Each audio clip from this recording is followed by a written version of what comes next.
Mangwenya uthi bakhambe kuhle khulu eSouth Arabia wanikela nganasihlathululo ngesebenziswano labo. President Ramaphosa is pleased with the outcome of the visit, which has cemented already strong trade bilateral ties between the Kingdom of Saudi Arabia and the Republic of South Africa. Rakengelithi kusasa uyeza umengameli weSahrawi Arab Democratic Republic uIbrahim Gali uzoqinisa ubudlelwano bamazwe amabili la.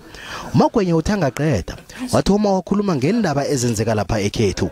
Hlangana nazo kubalwa umchagalo weTransnet okhwahlaphaza umnotho wenarha le wathi we will soon be reaching some kind of settlement. The impact on the economy is devastating, as you know. We want to avoid scenarios such as shortages of fuel, etc.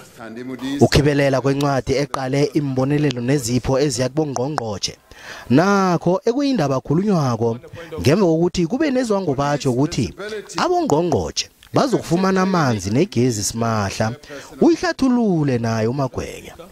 President Ramaphosa has ordered the withdrawal process of the presidential minute on the executive members guide, commonly known as the ministerial handbook for 2022. The withdrawal will give effect to the 2019 version of the executive guide pending a review.